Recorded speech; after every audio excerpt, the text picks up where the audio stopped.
జూబ్లీహిల్స్ ఉప ఎన్నికల్లో బీజేపీ కాంగ్రెస్ నేతల మధ్య మాటల తూటాలు పేలుతున్నాయి. బీఆర్ఎస్ బీజేపీ మధ్య చీకటి ఒప్పందం ఉందన్న సీఎం రేవంత్ రెడ్డి వ్యాఖ్యలకు కేంద్ర మంత్రి కిషన్ రెడ్డి కౌంటర్ ఇచ్చారు. దమ్ముంటే అభివృద్ధిపై చర్చకు రావాలని సవాల్ విసిరారు.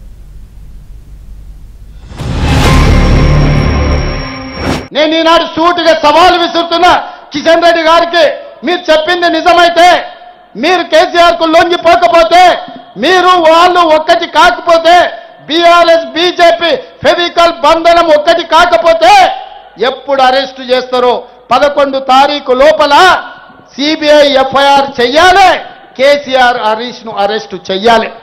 ఇదే కాదు, కేటీఆర్ ఫార్ములా ఈ రేస్ పేరు మీద కార్లు తిప్పి కాంట్రాక్ట్ ఇచ్చి ఎలక్టోరల్ బాండ్స్ 50 కోట్లు కంపెనీ నుంచి వసూలు చేసింది.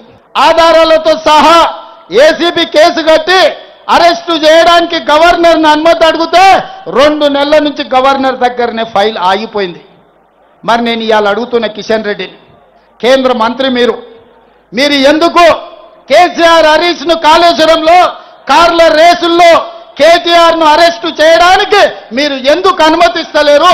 మీ చీకటి ఒప్పందం ఏంది? ఒక ముఖ్యమంత్రి స్థాయి, నీకు పోలీసు వ్యవస్థ ఉంది, అధికారం ఉంది, నువ్వు గార్దులు కాస్తున్నావా, దద్దమ్మవా? ఏం మాట్లాడుతున్నావు? నువ్వు చేయాలంటే నువ్వు చేయలేవా?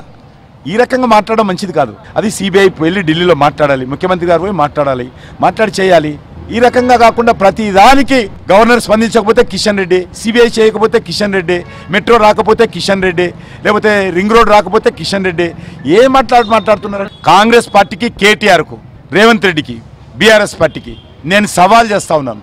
తెలంగాణ గత 2014 ఏర్పడిన తర్వాత నరేంద్ర మోడీ గారి నాయకత్వంలో మేము తెలంగాణకి ఏమేం చేశామో ఖచ్చితంగా ఎక్కడికి రమ్మంటే అక్కడికి, అది ముఖ్యమంత్రి ఇంటికి రమ్మంటాడా, లేకపోతే హైదరాబాద్లో ప్రెస్ క్లబ్కు రమ్మంటాడా, నేను ముఖ్యమంత్రిని కేసీఆర్ను సవాల్ చేస్తా ఉన్నాను.